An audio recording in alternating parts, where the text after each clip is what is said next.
Subscribe now and press the bell icon. Never miss an update. Hello दोस्तों, आप सभी का हमारे YouTube चैनल पर स्वागत है। यूपी बोर्ड की क्लास स्टार्ट हो गई है। ये क्लास एनसीईआरटी की सिलेबस पर आधारित है। आज की क्लास में मैथ की क्लास को स्टार्ट करेंगे और ये क्लास 12th क्लास के स्टूडेंट के लिए है। आज हम प्रश्नावली 4.6 को स्टार्ट करेंगे, जो कि नया प्रश्नावली है। इसमें के क्वेश्चन नंबर 1 से डिस्कस करेंगे और ये इस चैप्टर की लास्ट प्रश्नावली है। क्वेश्चन नंबर 1 आपकी बुक में दिया गया है। मैं आप लोगों को क्वेश्चन दिखा देता हूँ। दिया गया है निम्नलिखित प्रश्नों में प्रश्न 1 से 6 तक की दी गई समीकरण निकायों को संगत अथवा असंगत के रूप में वर्गीकरण कीजिए। तो 1 से 6 तक के जो क्वेश्चन है, इसमें मुझे संगत और असंगत का वर्गीकरण करना है। तो पहले क्वेश्चन का आंसर देख लेते हैं।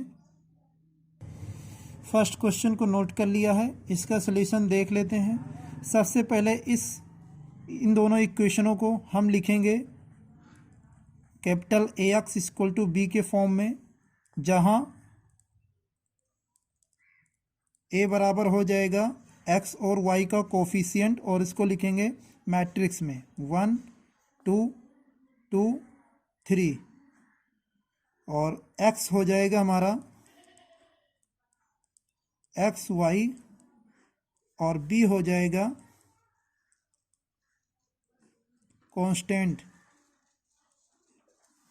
यहाँ पर A का मान ये है, X का मान ये है और B का मान ये है, और ये हमने इस इक्वेशन को इस फॉर्म में लिख दिया है। अब यहाँ पर संगत और असंगत की कुछ कंडीशन जान लीजिए। यदि mod A does not equal to 0 हो और साथ ही साथ adjoint A dot B equal to 0 हो जाए, तो समीकरण संगत हैं। अगर यही कंडीशन यदि मॉड A इक्वल टू 0 हो जाए, तो हमें adjoint A dot B does not equal to 0 रहेगा, तो समीकरण असंगत है। तो इस क्वेश्चन में यही डिफाइन करना है कि संगत है कि असंगत है। तो आइए इसका कैलकुलेशन करते हैं। सबसे पहले निकालेंगे मॉड A। मॉड A का मतलब इसका विस्तार करना है। विस्तार कर दीजिए।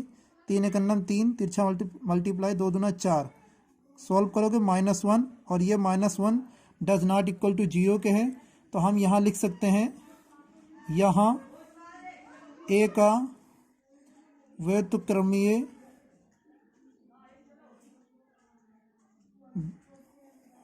हो सकता है, अतः A इनवर्स विद्यमान है। व्युत्क्रमीय का मतलब ही उल्टा होता है, इसलिए मैंने अतः करके A इनवर्स लिख दिया है। तो हो जाएगा अतः समीकरण संगत है, और यही है इसका राइट आंसर। संगत असंगत मालूम करना था और इसको मैंने डिफाइन कर दिया है। अब इसका सेकंड क्वेश्चन सॉल्व करेंगे। सेकंड क्वेश्चन नोट कर लिया है आपकी बुक से। दिया गया है 2x minus Y equal to 5 के, x plus y equal to 4 के। तो इसको भी हम लिखेंगे x बराबर b, जहां a बराबर क्या है आप सभी को मालूम है, 2 माइनस 1 1 1। x क्या है, x और y, और b क्या है, कांस्टेंट। अब हम यहाँ पर निकालेंगे मॉड A। मॉड A निकालने के लिए इसका करेंगे विस्तार 2, और यहाँ पर 1 1 माइनस का आएगा, और सूत्र में माइनस होता है इसलिए प्लस हो जाएगा, बन जाएगा 3, और ये है डज नॉट इक्वल टू 0। तो हम लिखेंगे A व्युत्क्रमीय आव्यूह है अतः ए इनवर्स विद्यमान है। जब व्युत्क्रमीय आव्यूह है तो इसके इनवर्स, इसके अंदर ए इनवर्स विद्यमान है। और लिखेंगे अतः समीकरण निकाय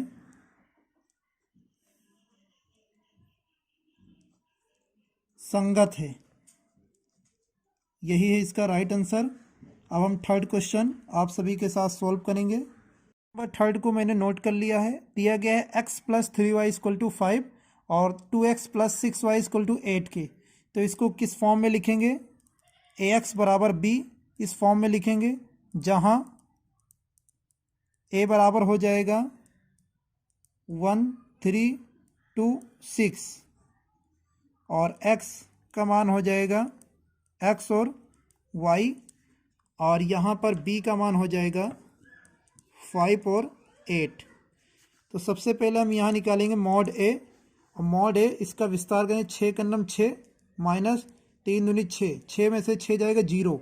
जब मॉड a का मान 0 आ गया है तो अब हमें ये पता है कि हमको अब आगे क्या निकालना है, एडजॉइंट a डॉट b।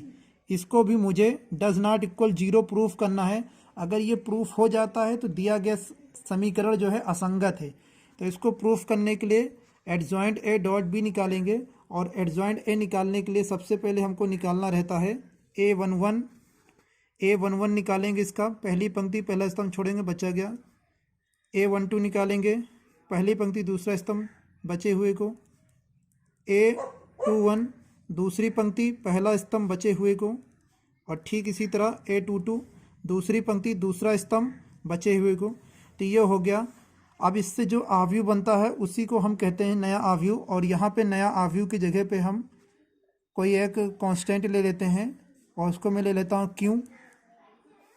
तो यहाँ पर a11 a12 a21 a22 यहाँ पर इन सभी की वैल्यू रख देंगे। इन सभी मानों को हम इस प्लस माइनस के मुताबिक रखेंगे। तो a11 का मान है 6, a12 का मान है 2 और यहाँ पर होना चाहिए माइनस, तो -2 हो गया। a21 का मान है 3 और होना चाहिए यहाँ पर माइनस, तो माइनस का 3 हो गया। और a22 का मान है 1 और होना चाहिए प्लस, तो प्लस का 1 ही रहेगा। तो ये आ गया मेरा q। तो अब हम निकालेंगे एडजॉइंट a। एडजॉइंट a का मान होता है जो नया आव्यूह होता है उसका करना रहता है मुझे परिवर्त आव्यूह। और परिवर्त आव्यूह किसको कहते हैं? डैश को कहते हैं। तो हो जाएगा q डैश। तो q का डैश का मतलब इस आव्यूह का करना है डैश।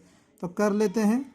और डैश में होता क्या है, पंक्ति को बनाना रहता है स्तंभ। तो बना लेते हैं, 6 - 2 हो जाएगा, और यहाँ पर -3 1 हो जाएगा। अब हमारे पास एडजॉइंट a का मान मिल गया है। तो अब हम निकालेंगे एडजॉइंट a डॉट b।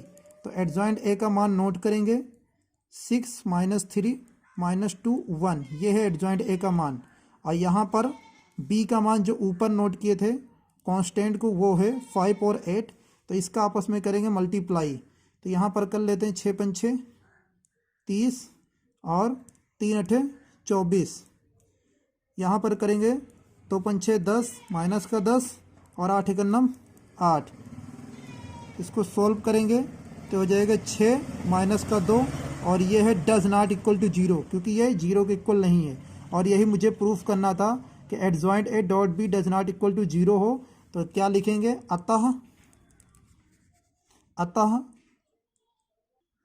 समीकरण निकाय असंगत है।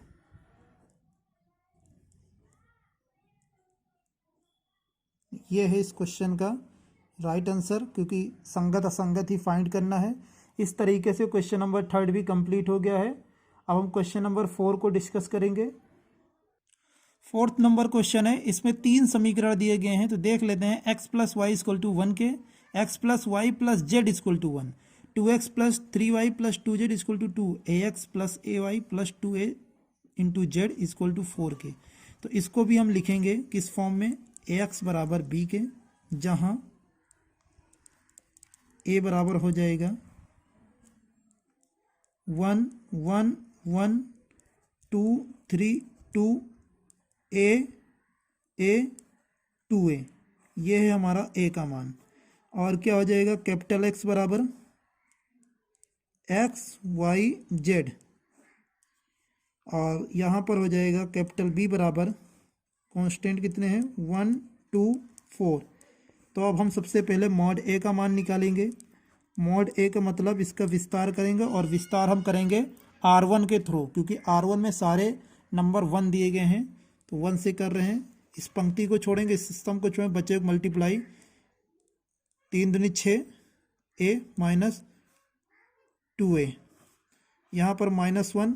इस पंक्ति को छोड़ेंगे, इस पंक्ति को छोड़ेंगे, इस स्तंभ को छोड़ेंगे, बचे मल्टीप्लाई, यहाँ पर हो जाएगा 2 2 जा 4a, और यहाँ पर माइनस का 2a प्लस 1, यहाँ पर करेंगे, इस पंक्ति को छोड़ेंगे, इस स्तंभ को मल्टीप्लाई, यहाँ पर हो जाएगा 2a माइनस 3a। इसको सॉल्व करेंगे, यहाँ पर देखिए 6a से 2a घटेगा 4a, और 1 से मल्टीप्लाई करेंगे तो 4a ही रहेगा। यहाँ पर देखिए 4a से 2a घटेगा 2a, और 1 से -1 से मल्टीप्लाई करेंगे तो माइनस का 2a, और यहाँ पर 3a से एक घटेगा, यानी कि 2a घटेगा, बचेगा सिर्फ एक है, वो भी माइनस का a। तो सोल्व करेंगे 4a, और ये 2a और a माइनस में ये जुड़ जाएगा, हो जाएगा 3a, और घटाएंगे तो बचेगा सिर्फ a, और ये है डज नॉट इक्वल टू 0 के। तो मॉड a का मान डज नॉट इक्वल टू 0 आया। तो जब ऐसा आता है तो हम लिखते हैं क्या, a व्युत्क्रमीय आव्यूह है, अतः a इनवर्स विद्यमान है, अतः समीकरण निकाय संगत है। यही है इसका आंसर। इस तरीके से क्वेश्चन नंबर 4 को भी मैंने कंप्लीट कर दिया है, और क्वेश्चन नंबर 5 और 6 बिल्कुल क्वेश्चन नंबर 4 के जैसे होंगे, क्योंकि उसमें भी 3 समीकरण दिए गए हैं, 3 वेरिएबल हैं एक्स वाई जेड। आप लोग इसी फॉर्म में निकालेंगे। सबसे पहले मॉड ए निकालेंगे। मॉड ए से मुझे पता चलेगा कि संगत है क्या संगत है।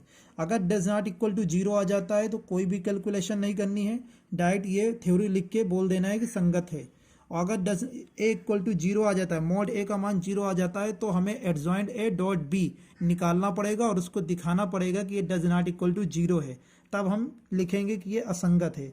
तो इस तरीके से 5 और 6 आप लोग खुद करेंगे। कोई भी प्रॉब्लम है ऑफलाइन कमेंट में बताएंगे किस क्वेश्चन में क्या प्रॉब्लम है, अगली क्लास में डिस्कस कर लेंगे। अब हम आगे के क्वेश्चनों को आप सभी के साथ सॉल्व करेंगे। तो आगे क्वेश्चन नंबर 7 से दे रखे हैं, उसको देख लेते हैं। आपकी बुक में दिया गया है, क्वेश्चन नंबर 7 से दिया गया है, निम्नलिखित प्रश्न 7 से 14 तक प्रत्येक समीकरण निकाय को आव्यूह विधि से हल कीजिए। अब जो क्वेश्चन स्टार्ट करेंगे, ये क्वेश्चन मोस्ट इंपॉर्टेंट है बोर्ड एग्जाम में एक्स वाई का मान निकालने के लिए। जो 2 समीकरण है वहां पर एक्स वाई का मान निकालना है, और जैसे नीचे कुछ क्वेश्चन है जहां पर एक्स वाई जेड 3 वेरिएबल है, यहां पर एक्स वाई जेड तीनों का निकालना है। तो कभी 2 वेरिएबल का 2 समीकरण का, कभी 3 वेरिएबल का 3 समीकरण का।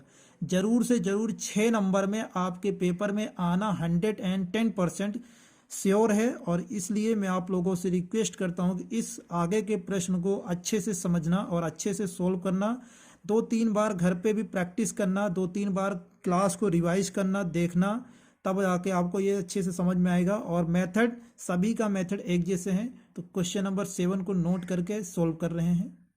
क्वेश्चन नंबर 7 को नोट किया है, 5x + 2y = 4, 7x + 3y = 5। यहाँ से x और y का मान निकालना है, तो इसका भी मेथड उसी तरीके से है। सबसे पहले x बराबर b लिखेंगे, और जहाँ a का मान क्या है, a बराबर है x और y का कोफिशिएंट 5, 2, 7, 3।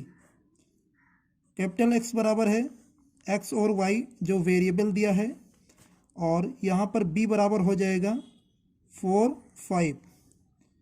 तो यहाँ पर सबसे पहले हम निकालेंगे a, मॉड a। तो मॉड a हो जाएगा 5 × 15 - 7 दूनी 14। सॉल्व करेंगे 1 आ जाएगा, और ये है डज नॉट इक्वल टू 0।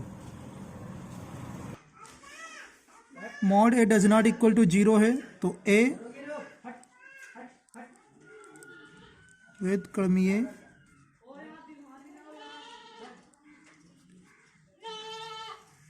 आव्यूह है इम्प्लाइज डेट ए इनवर्स विद्यमान है।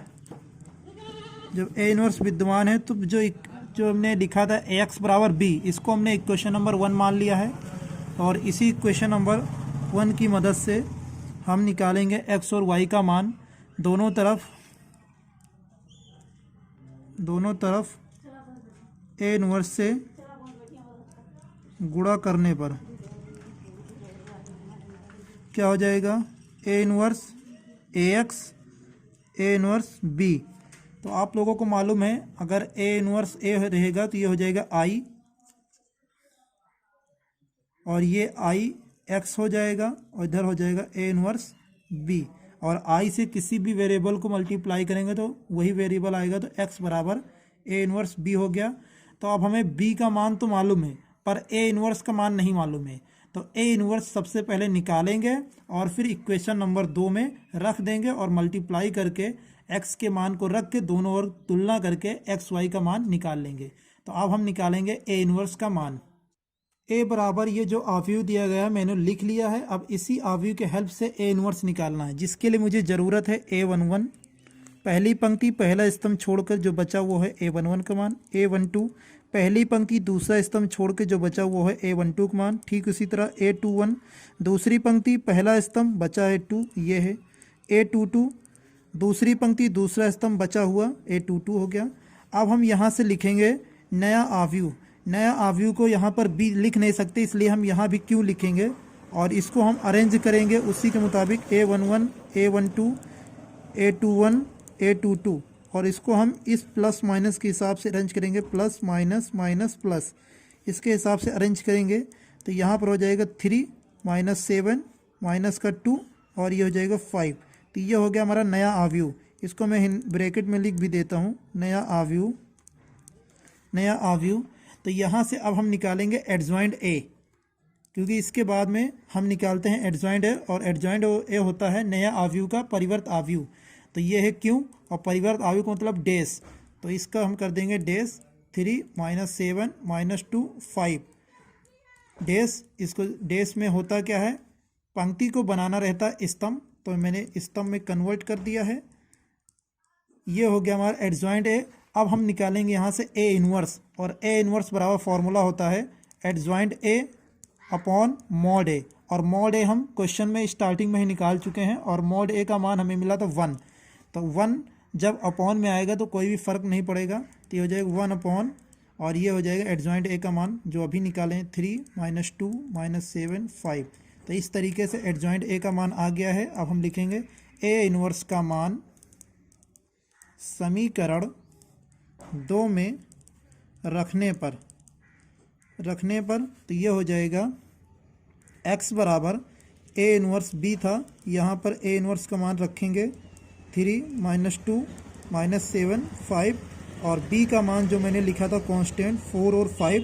अब यहाँ पर करेंगे मल्टीप्लाई, 3 से करेंगे 3 चौक 12, यहाँ पर करेंगे -5 10, यहाँ पर करेंगे 7 चौक 28 माइनस का 28 और यहाँ पर करेंगे 25 सोल्व करेंगे, यहाँ पर बचेगा 2 और यहाँ पर बचेगा माइनस का 3। तो x का मान क्या था, यह है x के इक्वल, और x का मान क्या था स्मॉल में x और y, और निकल के क्या आ रहा है यहाँ पर 2 और -3। तो दोनों ओर तुलना करने पर x बराबर आ जाएगा 2 और y बराबर आ जाएगा -3। यही है इसका राइट आंसर और यही हमको फाइंड करना था x और y का मान। मेथड बिल्कुल आसान है और क्वेश्चन बहुत ही इम्पोर्टेंट है। आप लोग इसको 2-3 बार रिवाइज करना, प्रैक्टिस करना, इसी तरीके से आप x और y के मान को फाइंड कर सकते हैं। अगला क्वेश्चन जो दिया गया है क्वेश्चन नंबर 8 और 9 बिल्कुल इसी तरीके से सॉल्व होंगे, क्योंकि उसमें भी 2 इक्वेशन 2 वेरिएबल दिए गए हैं और x और y का मान निकालना है। पर सबसे पहले आप लोग मॉड ए का मान निकाल लेना। अगर वो 0 आ जाता है तो उसमें इन्वर्स नहीं रहेगा, इसलिए उसका कैलकुलेशन आगे नहीं हो पाएगा। तो सबसे पहले मॉड ए निकालेंगे, बाकी का सारा मेथड सेम है, आप लोग इसको अपने आप सॉल्व करेंगे। अब हम अगला क्वेश्चन नंबर 10 आप सभी के साथ डिस्कस करेंगे। नंबर 12 है, इसमें 3 इक्वेशन है और 3 वेरिएबल है एक्स वाई जेड। तो इसको मैंने नोट कर लिया है, इसका सलूशन आप सभी के साथ डिस्कस करेंगे। सबसे पहले इसको भी एक्स बराबर बी के फॉर्म में लिखेंगे और ये इक्वेशन नंबर 1 मान लेंगे। और यहाँ ए बराबर क्या होगा, एक्स और वाई के कांस्टेंट कोफिशिएंट,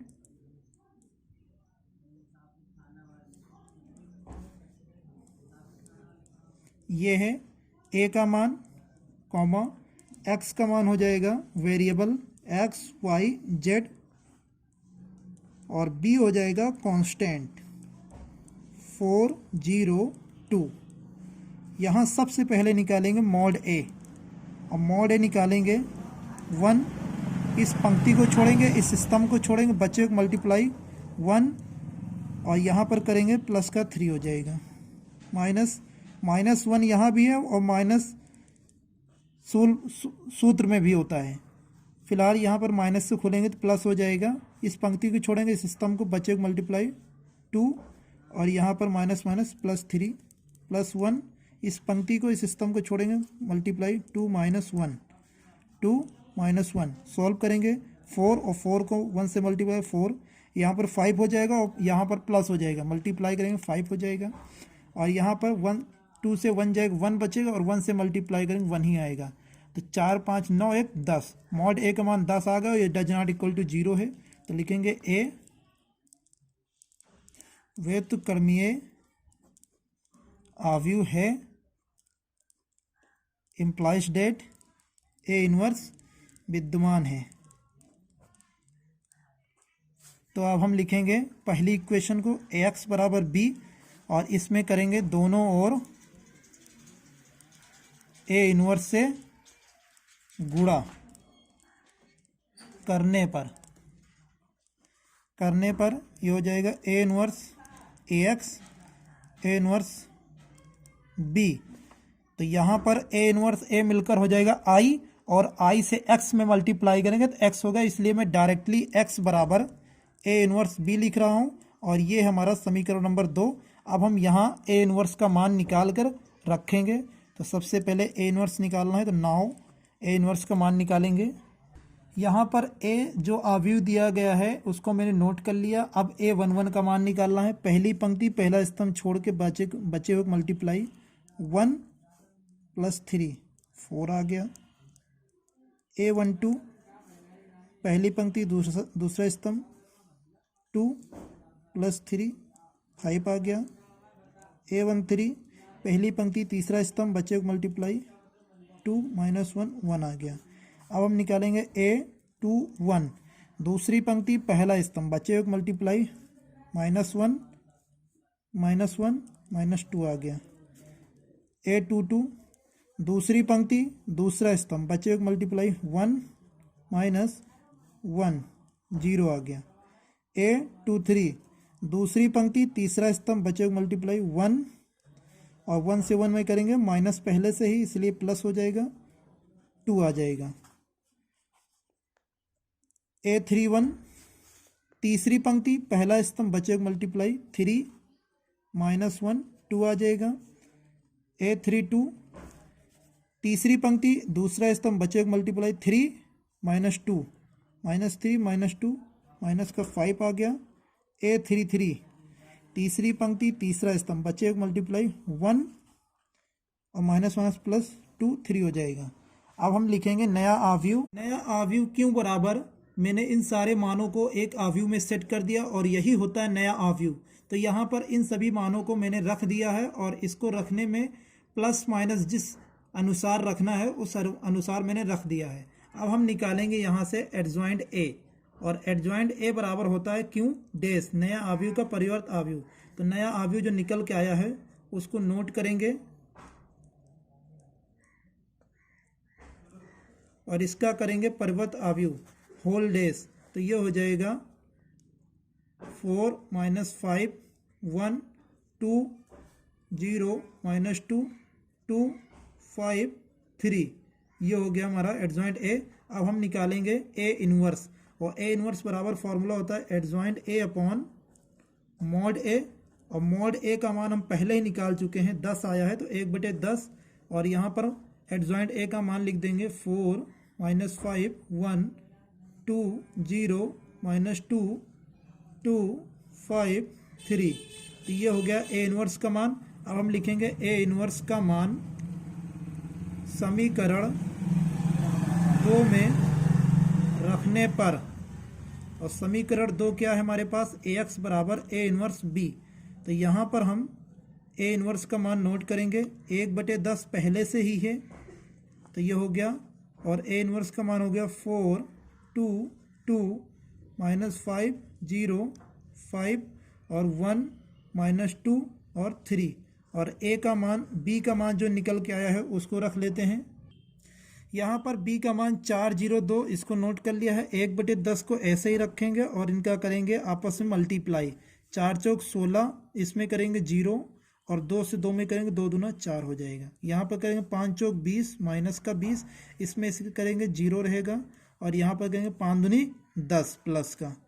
अब यहाँ पर करेंगे माइनस का 1 से 4 में करेंगे 4, यहाँ पर 0 से करेंगे 0, और यहाँ पर 3 दूनी 6 हो जाएगा। अब इसको सोल्व करेंगे, -1/10 और ये हो जाएगा 16 4 20, यहाँ 20 से 10 घटेगा -10, और यहाँ 6 4 10 हो जाएगा प्लस का। अब इस 10 से अंदर मल्टीप्लाई करेंगे और कैपिटल X बराबर रहेगा, तो मल्टीप्लाई करने पर हो जाएगा 2, यहाँ पर हो जाएगा माइनस का 1, यहाँ पर 1। अब हम यहाँ पर x के मान को लिख लेंगे, और x का मान क्या होता है, वेरिएबल का सेट, x y z, ये होता है वेरिएबल का सेट। तो यहाँ पर इस पार आ गया है 2 -1 1, दोनों ओर तुलना करने पर, तुलना करोगे तो x बराबर आ जाएगा 2, y बराबर आ जाएगा -2, और z बराबर आ जाएगा 1, और यही है इसका right answer x y z का। तो इस तरीके से क्वेश्चन नंबर 12 भी मैंने कंप्लीट कर दिया है, और बहुत ही इम्पोर्टेंट क्वेश्चन है। मैं बार बार यही बताऊंगा, बहुत इम्पोर्टेंट क्वेश्चन है। आपके पेपर में ज़रूर से ज़रूर इस मेथड का एक क्वेश्चन रहेगा, तो आप लोग इसको 2-3 बार रिवाइज करना, क्लास को 2-3 बार रिवाइज करके देखना, ताकि आप लोगों को अच्छे से आ जाए। तो आज की क्लास को यहीं पर एंड करेंगे। आप लोगों की ये क्लास कैसी लगी ऑफलाइन कमेंट करके बताना, और ज़्यादा से ज़्यादा शेयर करना, हर एक दोस्तों को शेयर करना, और चैनल को सब्सक्राइब करके बेल आइकन प्रेस कर लेना, ताकि हमारे क्लास की वीडियो और नोटिफिकेशन आपको जल्द से जल्द मिल सके। तो आज के लिए इतना ही। थैंक यू, धन्यवाद।